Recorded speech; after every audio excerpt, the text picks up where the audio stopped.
Welcome to the Play Ed 3 podcast. I am one of your hosts, Tisha, and I am here with the other Play Ed 3 host, Rick. Just the other Play Ed 3 host. There's only two of us. I always give you like some magnificent introduction, as co-host, always. Rick. The most brilliant. I want let's not boost my ego too much. Okay. Okay. Well, welcome to this episode, Rick. I know sometimes when I intro this, you sometimes feel like you're the guest, and Every it is time.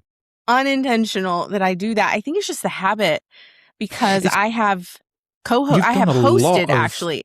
I have been the lead host of a billion different podcast webinars. How do you feel then when I'm the one that's leading? I love it. It's you know why? You can just put your feet up and chill out, not have to worry about anything. Yeah. Yeah. I mean, like this episode we discussed, I was going to kind of lead this one because I had an idea for it. And yes, you did, which I'm nervous about. You're nervous about it. I'm nervous about it because Tisha's taken the lead, and I have all faith and trust in her abilities and delivering something great. However, one of the few. Yeah, one of the few. However, it's in an area that I'm not very familiar with. Yes, but you are. See, that's a misconception and a myth. You are. Okay, so in Tisha's eyes, You're well experienced. Equipped. I'm well equipped. I know what to expect. Yeah, I think it's because it's in a different setting. Oh no, you are displaying. I'm used to. You're displaying right now a fixed mindset, and I think it is fabulous that you are displaying that in real time to our listeners. Because how many leaders, entrepreneurs, CEOs, VPs, superintendents, principals, and even teachers sit in a group wherever? Could be at their office, at their school. It could be across the table sharing margaritas and chips and salsa. Oh, that sounds good. And they Let's would do that automatically, yes, we will. We'll do a Play Ed 3 community meetup in Texas with margaritas and chips and salsa. I love it. I'm already pre-planning for it now. Okay. Can we also just do a host version where we just sure? Can we have that as a Friday treat for the Play Ed during 3 a planning meeting? Yeah. Well, so it's interesting that you were displaying this because I think you are representing the majority of the population. And this is where my mindset and my brain is a little bit different. So when I tell you an idea, 99% of the time you are like right there. But there's that 1% of the time like this one where I told you this idea and you trusted me. Yes. But the hesitancy was there because it was uncertain. And and I believe it goes back to your confidence level of your own knowledge, your confidence level of being in a place or a space where you don't know everything. And for highly intelligent people, that's very difficult. Yeah, I will completely agree with you on that it is purely because it is an area that I'm not familiar with. And I am the personality. And if you look back at my career, it really tells this story where someone will present something to me and normally people will be like, well, I don't know anything about that, so I'm not going to do it.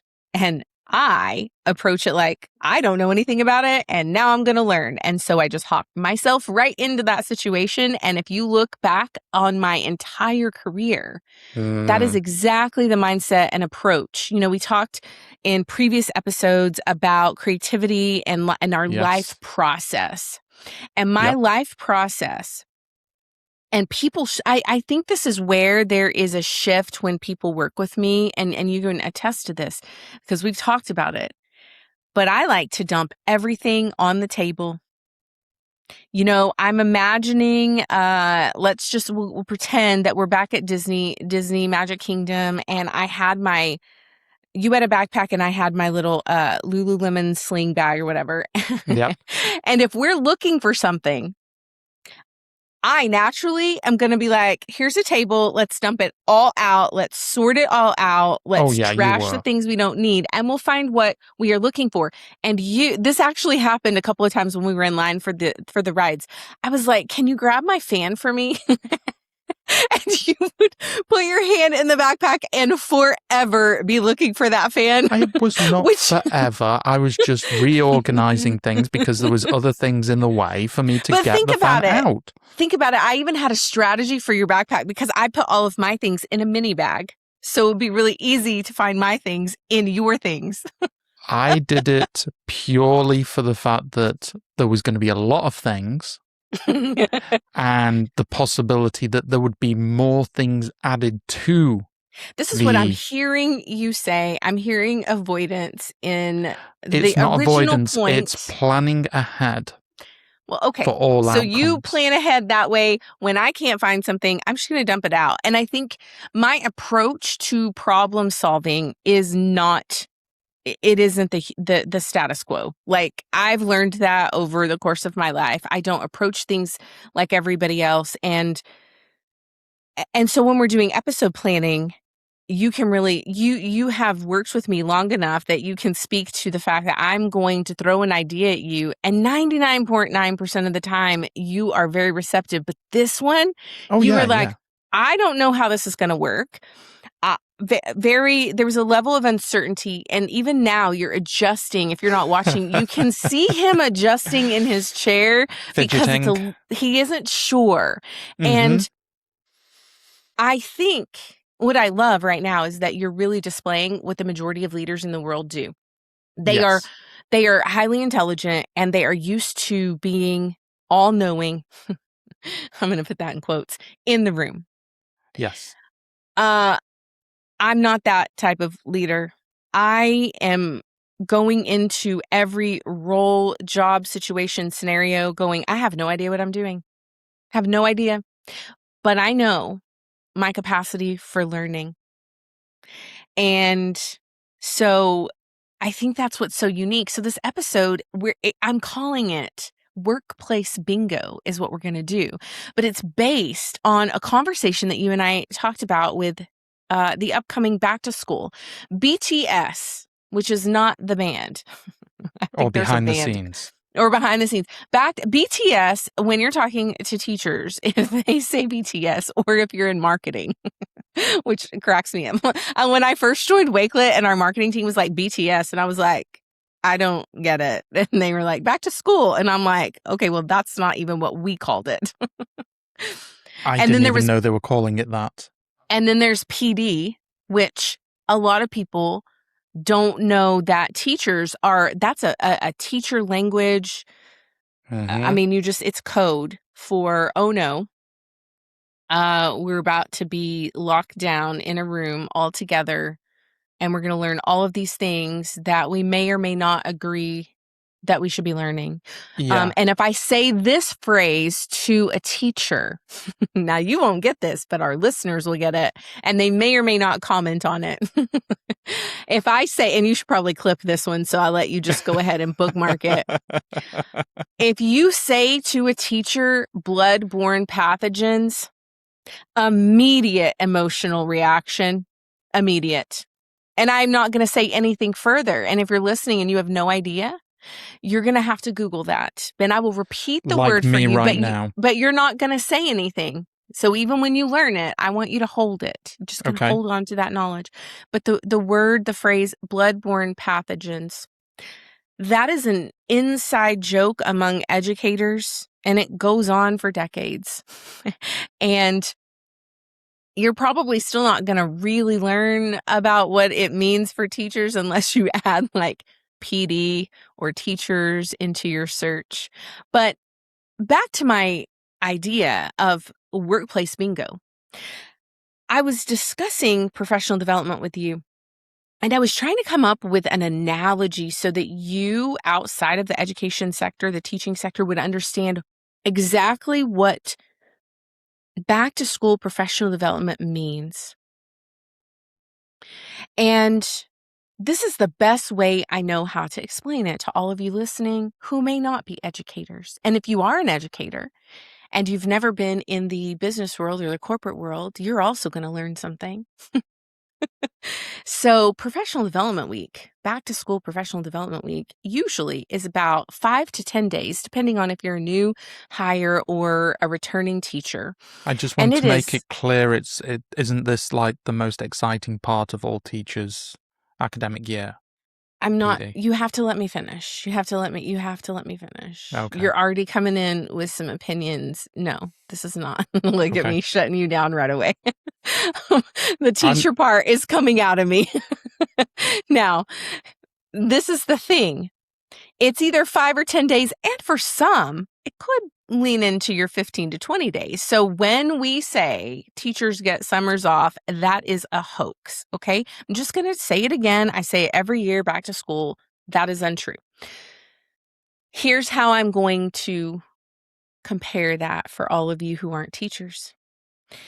Back to school professional development or a professional development day, because you hear that often. There will be like in the US it's like President's Day or Martin Luther King Day. Well, the students will have off, but the teachers have to go in for PD. Okay. We have teacher Okay. training day in the UK. Yeah. Same thing. But here is what that is like for all of you corporate startup entrepreneurs. That is like a all hands meeting all day from 8 to 4 for 5 to 10 days back to back with just some weekends slotted in there. Yes, I did say all hands meetings. And now if you are listening and you know that verbiage, you're going to understand why your teachers are already tired before they've even began.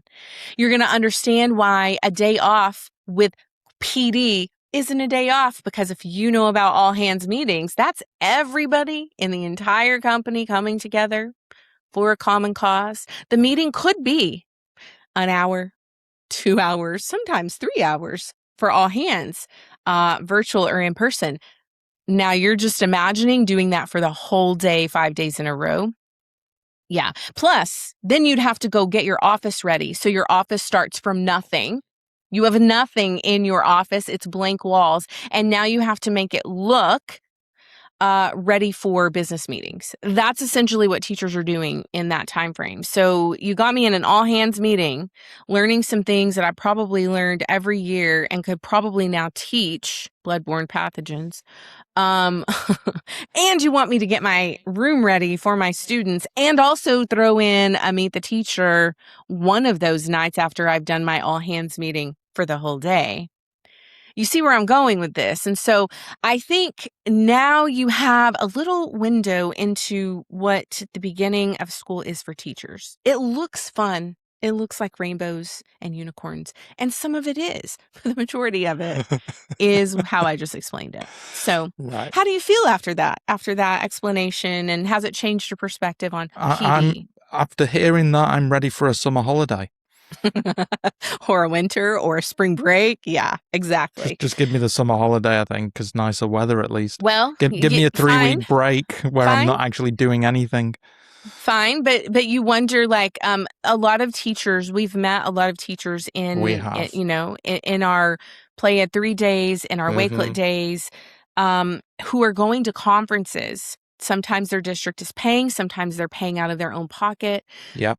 The reasoning for that is because there is a level of autonomy that they get when they go into these conferences, a level of autonomy to choose which session they're going to and which one they maybe go into and it's not meeting their needs so they can walk out. You can't do that in a district professional development. You can tune some people out.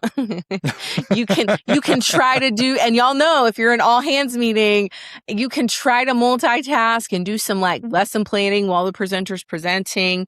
But the thing is, you don't just get to walk out. It's all required. And so when you go to conferences, there's this level of autonomy.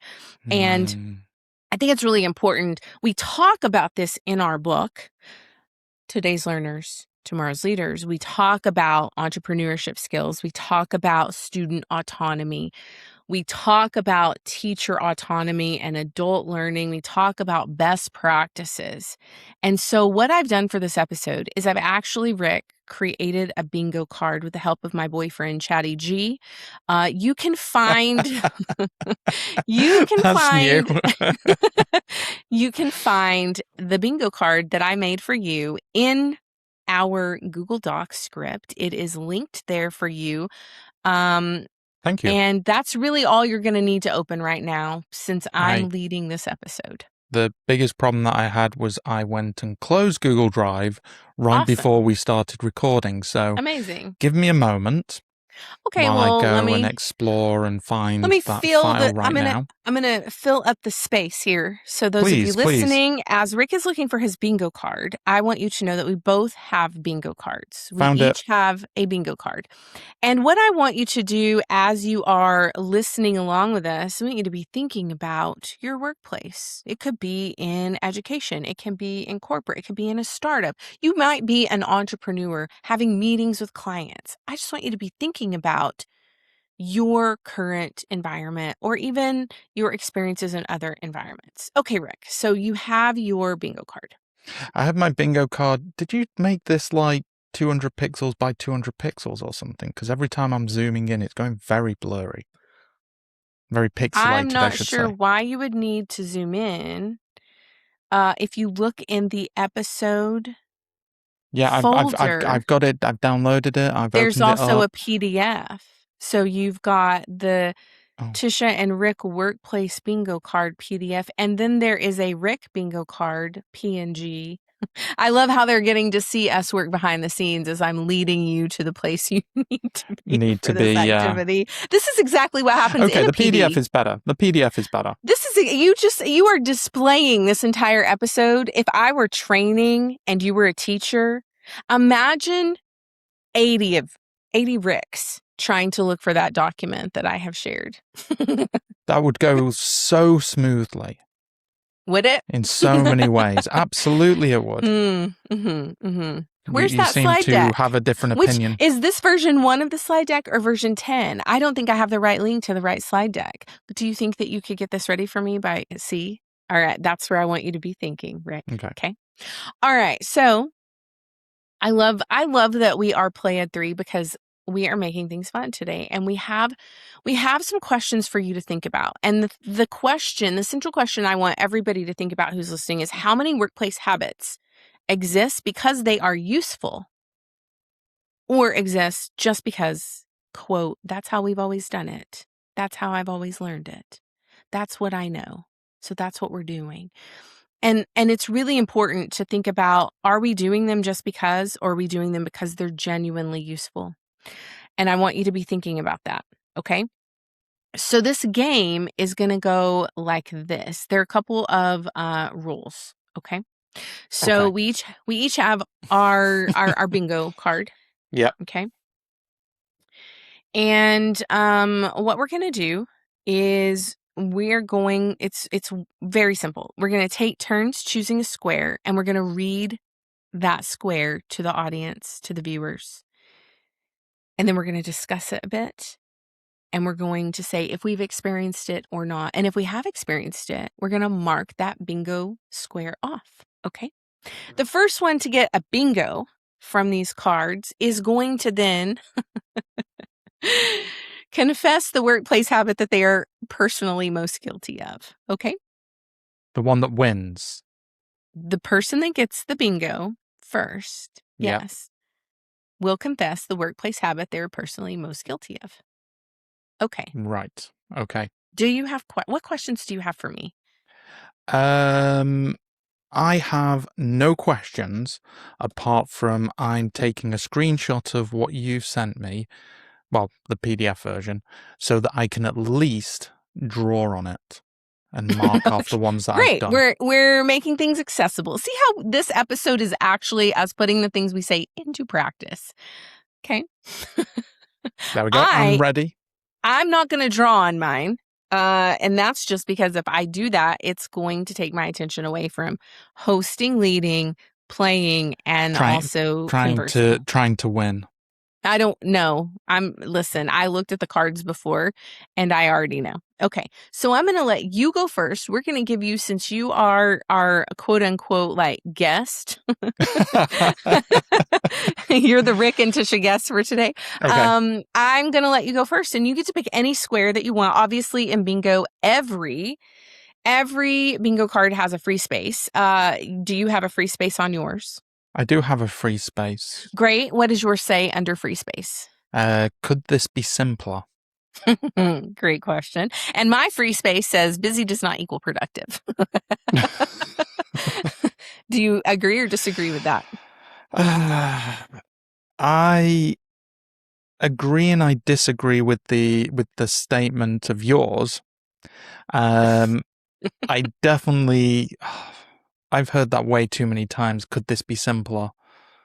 Way too many It's times. interesting. And It's like, interesting. Why is that interesting? Well, it's interesting that you are having an emotional reaction to your free space and you want to debate my free space. We haven't even started the game, so let's see how this goes. Okay. Your first square that you are choosing. Yes. So tell us the letter. So obviously the columns have the BINGO. So Yes. just tell us which column you're going for and read the square that you are choosing. Okay, so I'm going for I. Okay. And this one just, I have PTSD with this one. Okay. The final file is called final_V7_really_final. Normally, mine would be like final_V7_ final tweaks_ completed. PSD was always, which is Photoshop for anybody that's wondering. Right. Because the amount of iterations, and you'd be like, okay, this is we've got one final change we want. So you'd send over final.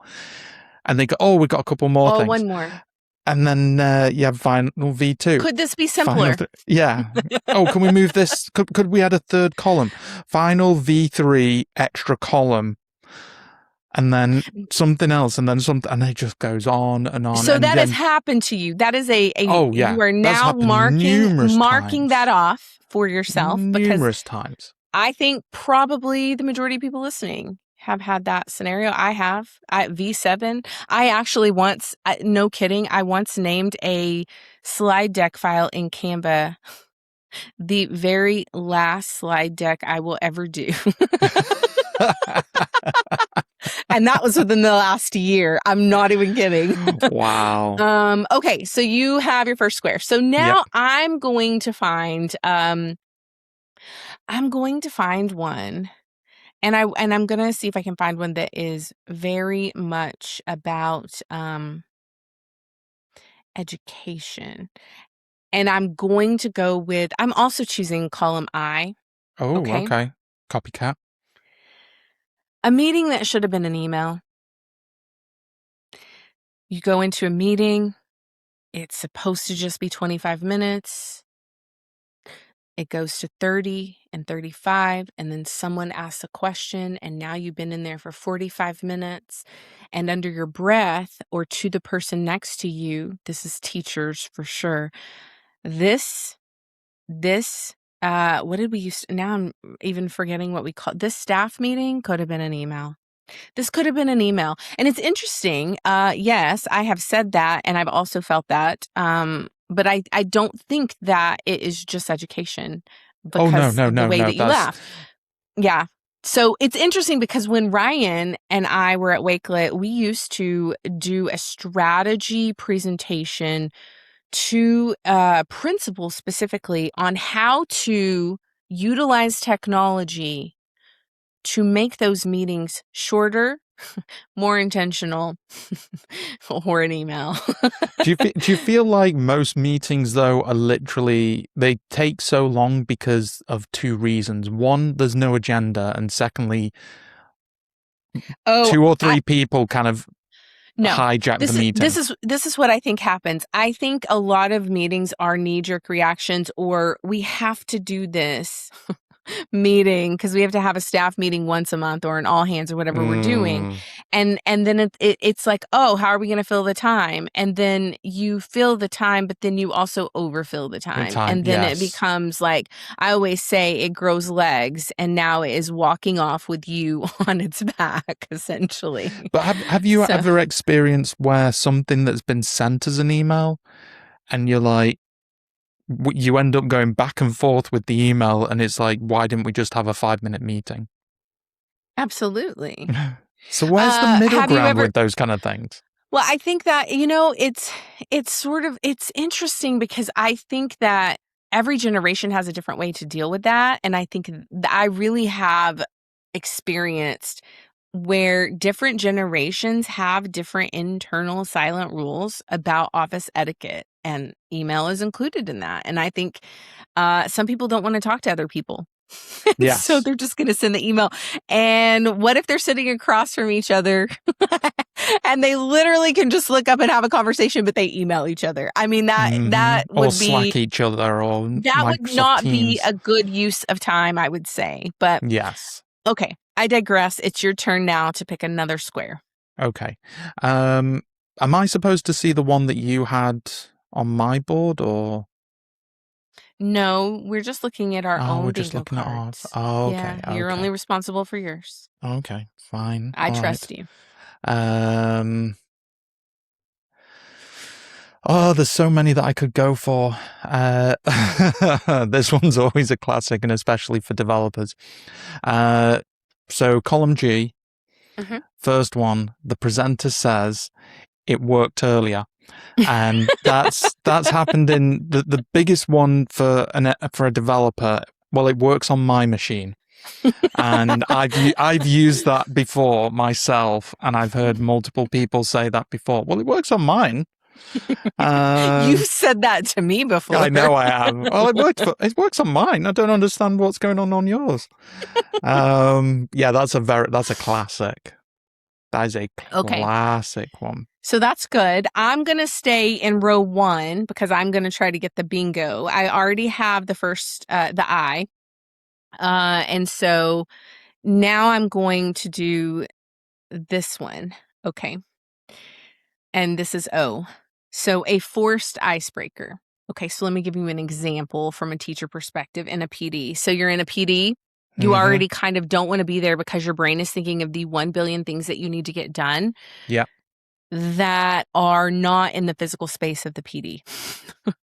Right? Whether that is, I need to do laundry, I need to do this, I need to take my kids school supply shopping, I need to go buy this, I need to pick up this order, whatever. And then you sit in a PD and you're like, okay, just give me the information. Let me take it in. Let me take notes. Give me the slide deck, right? Yeah. And then they say, before we get started, I want all of you to get up and I want you to go find a friend and I want you to answer this question to each other. And literally, you're just sitting there. And it's funny because I've been a trainer. I've been a teacher of adults, and I have taught teachers who are elementary teachers, middle school teachers, and high school teachers. And it is hilarious to do activities like that with each level. Okay. Now, at the elementary level, they're going to be resistant internally because they're just like elementary kids. I'm not saying that they are that level, but they socially react, and so they won't want to do it, but they're going to find their friend and they're going to answer the question and they're going to have a laugh and they're going to get back in their seat. Middle school teachers are hilarious. Actually, they are some of my favorite groups to teach because they always make everything funny. Okay. And so they're going to make it funny and they're going to be resistant and they might be sassy and they might say something out loud. And it's such a great group to teach middle school teachers. And then you have high school teachers. And let me just be honest. I was the high school teacher and I was like, I don't have time for this. I do not have time for this. Please just give me the information. Let me sit here in my one little siloed seat with my breakfast or my lunch and my 14 drinks that I have in front of me and give me the slide deck and the notes. Just let's get on with it and let us leave early. Like that is how a high school student would act, right? They just want to get in and then they want to go enjoy their day or their weekend. Anyway, the forced icebreaker is on my bingo card, and I know how teachers feel about these forced icebreakers. And so when I am teaching, and even when we're presenting, I try to do something that is going to meet the needs of everybody in the room that doesn't require your introverts to get uncomfortable before you even start, right? Yeah. And some people aren't designing their icebreakers like that. So I have experienced it, and I do this with students, but I also try to make it fun. So I have the B and the O so far, and you're next. I thought you had I. You went for I the first Oh, time. sorry, I have I. Yes, I and O. Cheating already. I see how No, it is. no, I just got. I see how I it think is. B is my next one. Go ahead. Again, this is a classic one for definitely in corporate. Someone says, "Let's take this offline," which is my B column. And do you say that?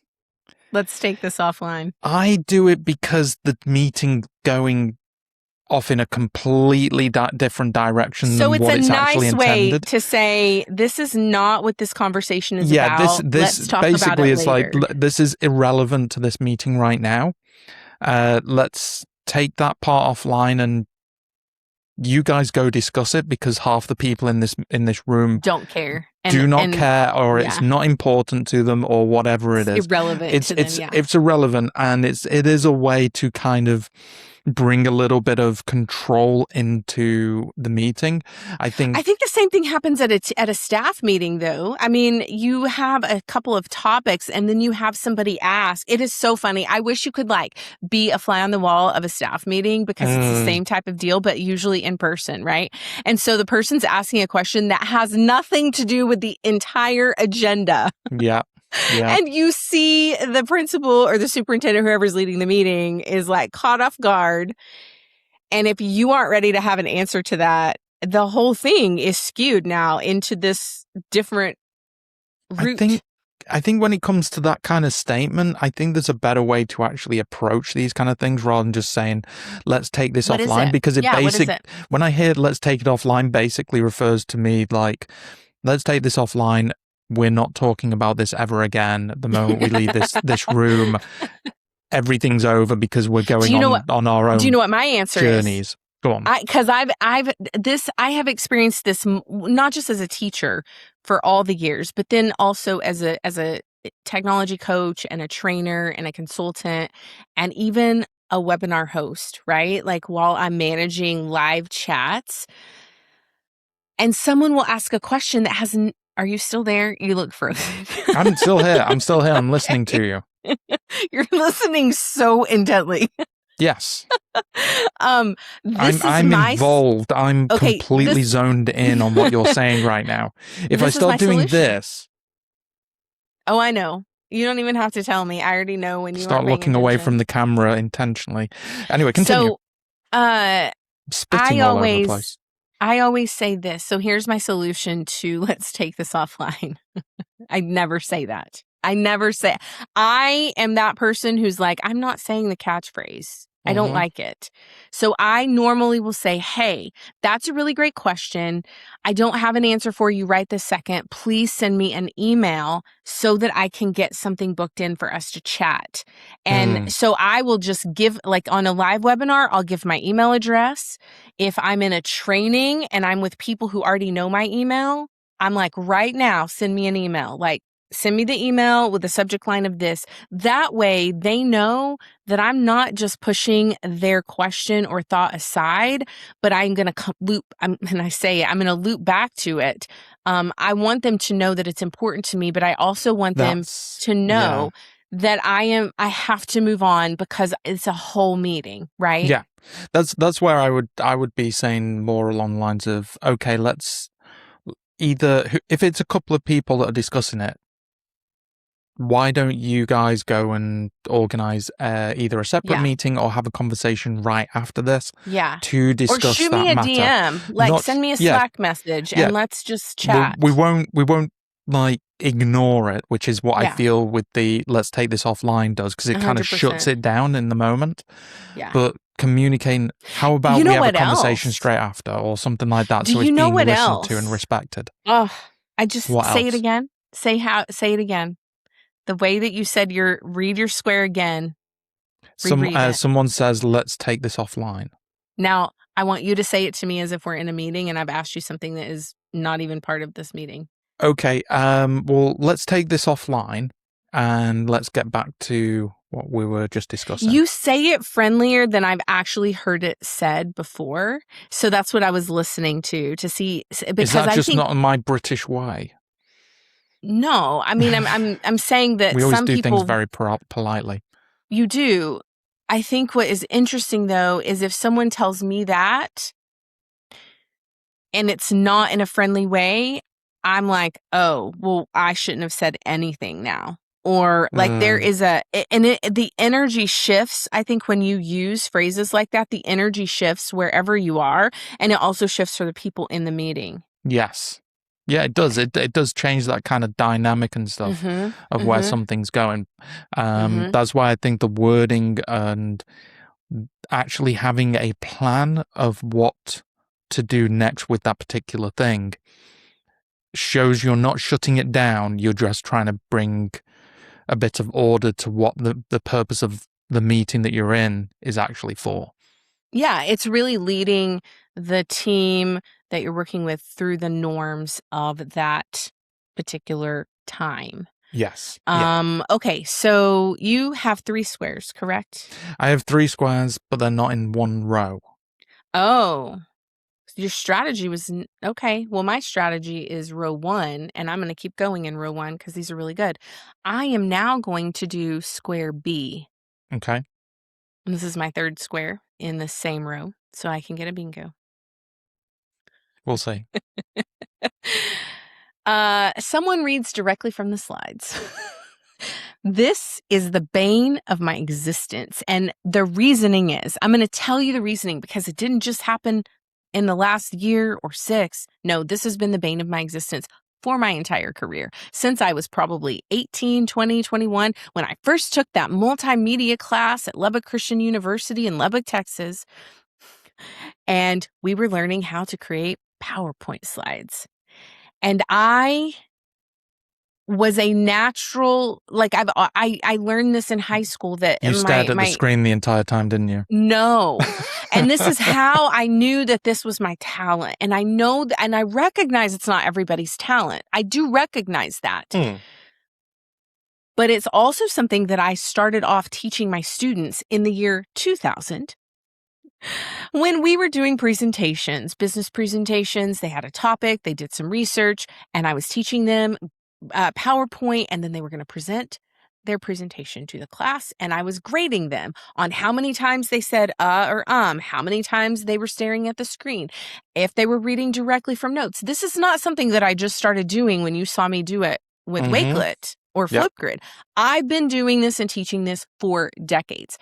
And so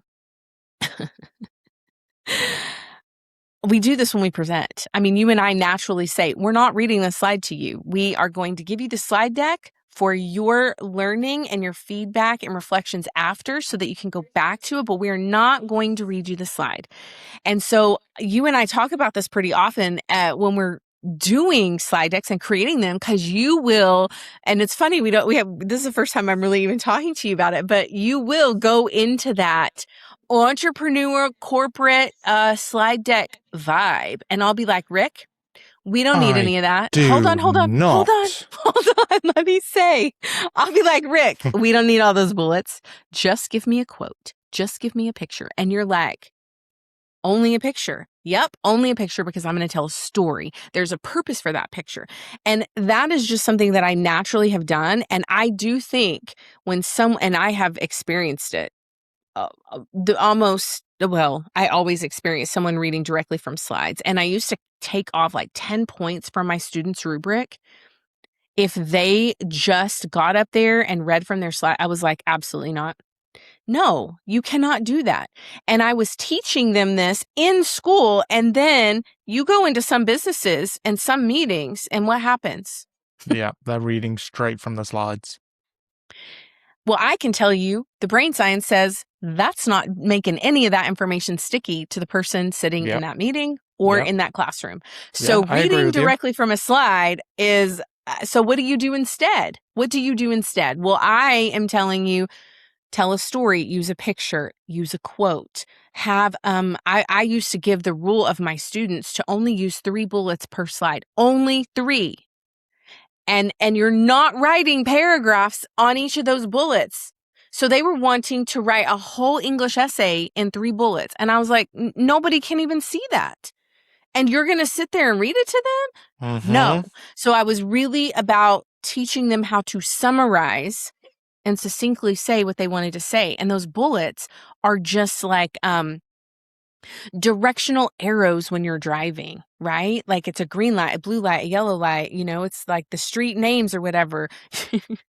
Imagine if on the street signs they had all of the directions for everything on that street sign. It's kind of the same thing. And it's True. mind blowing to me that we're still doing, let's read directly from a slide. That isn't it. What are your suggestions I think as a dyslexic? yeah, I mean, having a load of stuff on a slide is not going to be beneficial, and it's definitely when someone's reading directly from that, you don't feel engaged with the speaker, and it also makes the speaker It's look like they don't know what they're doing. They don't feel confident in what they're doing. Yeah. And I know I used to do that, and I know that our ISTE presentation, there was one slide where I said, I'm going to read from the slide on this because it was a quote from our book, and I wanted to make sure that I got it word for word because it was specifically, it was important in that moment. Every slide. And I think that's what's important. But yeah, it wasn't every slide. You glance at the slide and you instantaneously know, this is what I need to talk about. But having something on there and you can see clearly that they are just reading a bullet point and then they might expand a little bit on it and then they read the next bullet point and expand on it or just read it purely. Presentation slides are not meant from you so much, which is why if you look at the likes of like all these big corporate companies, Microsoft, Apple, all that, I always use Apple as the example because I feel like theirs is so much better. When they do in-person presentations, they always show just one word or a couple of words and they describe it. Do you know that's where I learned it from? Because Apple Distinguished Educator, we were doing a lot of Apple trainings. I learned so much from those trainings directly from people that worked at Apple. And it's all about storytelling. Yeah. And I think it's so important to really move out of that. Again, going back to your uncomfortableness in the beginning of this episode, that would be uncomfortable for some people who have depended on reading slide by slide by slide. That's just, it's not making the learning sticky and your audience is not engaged because now you're just talking at them. And who wants to be talked at? Nobody. No. Not students, definitely, and not teachers. 100%. Okay. Well, let's see. That was my third box. That so was what your do you third. have next?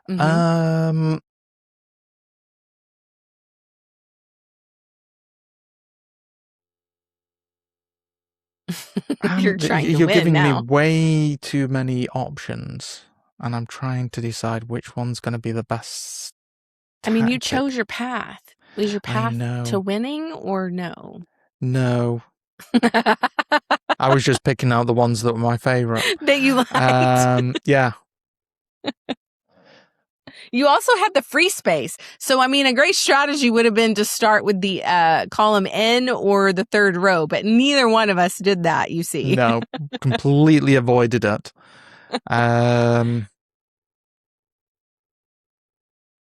We'll just pick a random one then, because now we know I'm going to win.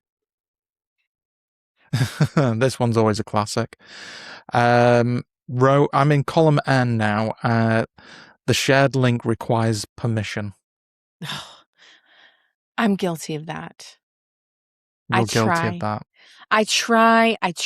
I'm going to tell you why. Like Google, I have no issue. Google and I, BFFs. Anything in OneDrive, especially an organizational OneDrive, that has all sorts of rules set up by the tech admin. It's just not intuitive. Oh my It gosh. really isn't intuitive. And this, Do you know what? the thing is, when it goes back to a conversation I was having at ISTE, that in the 90s and the noughties, where I don't know what it's like during the last 10 years or whatever, but we were taught how to use Microsoft Office, the Office suite, PowerPoint, Excel, Word. And yet I hate those platforms. I'm resistant to them.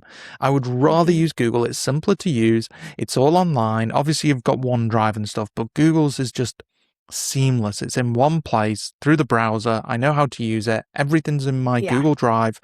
I can access it seamlessly. And everything is simple and intuitive. And it feels like I have everything, but there's not much on the screen. Yeah. They've got that it is really balance. Interesting. You're 100% right.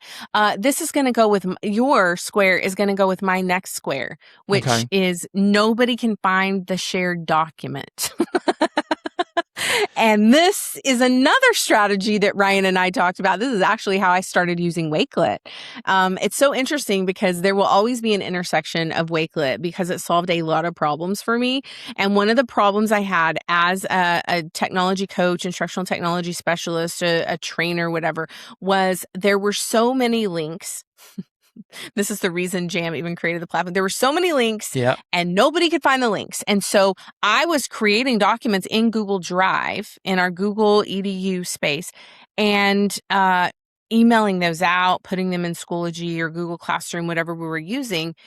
And it didn't matter how many times I did that. Nobody could find those shared documents. So what I started doing is creating Wakelet collections with the shared link in the Wakelet. And I would put a little pretty picture on it and I would give it a great title. And then I made a website. Just everybody knows where they are. And everybody could find it and it made everybody happy. But I will tell you, nobody can find the shared document. And I'm going to add a bonus little bit to that. I can never find the email I'm looking for in Outlook. Ever. And again, that's Microsoft. It's not Google. And I'm just telling you, everything is like pulling teeth in Microsoft for me, trying to search for a shared document, an email from before that I know existed. And it is like, no, there's nothing there. No, there's nothing there. I'm like, no, it is there. We have a failure to communicate. Do you think it's because they're like shared links and stuff are either in an email or in a chat or something, and because there is so much going, but it's so much going on one screen. Like you're trying to find links within a Slack channel, and it's just a list of text over and over. And same with emails. There's no visual reference. It's always like an Excel spreadsheet. And you're trying to sieve through finding what it is. But then when you look at the likes of Wakelet, where, as you said, you put a pretty picture on, you've got a title, because things are larger, even if you put it into the smallest view, they're still larger, meaning there is less on the screen, meaning you are not having to overload the cognitive load that you're trying to process everything. And you can find things easier. And I know people who know and love Microsoft, all of the tools, the Outlook and everything. That's awesome. But the cognitive load that it creates for me, it makes It's any ridiculous. small task so overwhelming. Yeah, for sure. Okay, what's your next square? I'm gonna go. Should be your last square. It should be, but I'm not creating a line. You didn't follow the rules. I created a pattern. You did. Good. I'm a visual what person. Is it?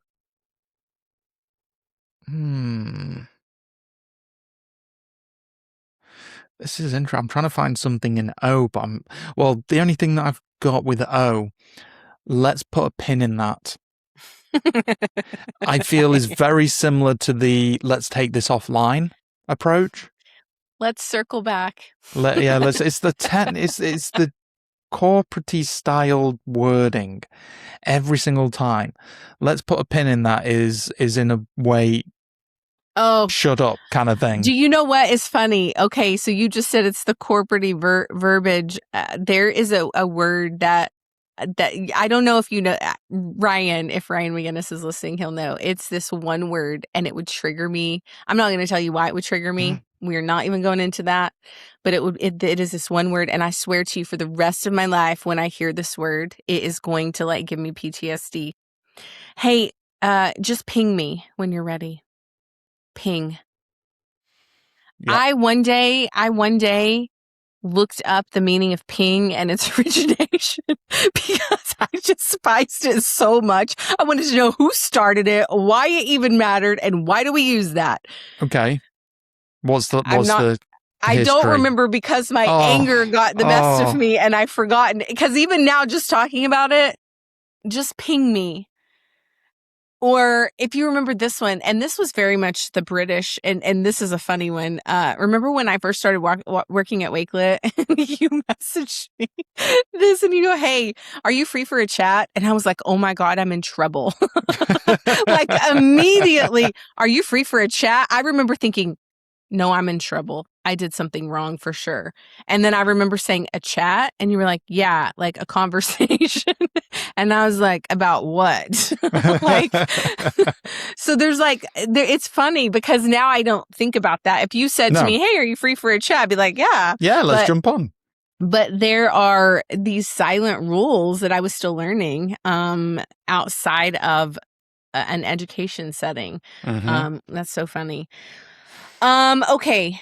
So that should have been your last square, right? I win, but you kind of stole mine without knowing it. The pin in it and we'll circle back are basically the same. Yep. So I'm going to not follow my own set of rules right now just because of that. And I'll pick one more.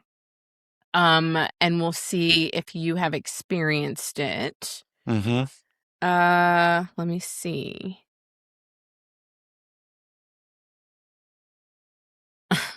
We talked about this one already. 3 platforms used for one conversation. We just talked about that. That's true.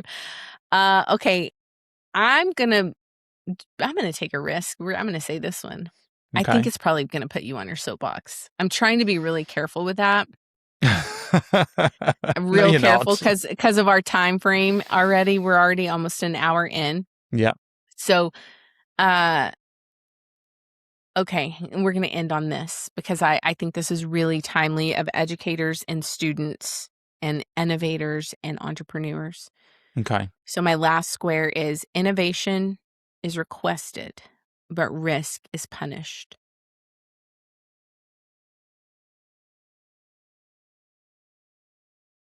I've never had that. Where? But maybe in a different way. Are you sure? Are you sure? Innovation, innovative thinking, innovative thinking is requested, maybe even required for a job.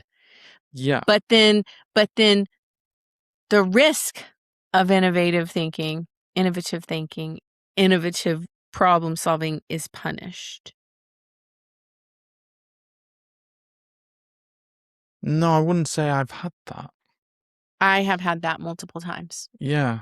I've not had that because that's surprising to me because you are creative. Yeah, I'm creative, but when you're in a startup mentality, you're there to take risks and consistently take risks. So what I hear you saying is the startup space is probably really good for me. Startup space is really, really pushes that. You want innovation, you want to take risks regularly.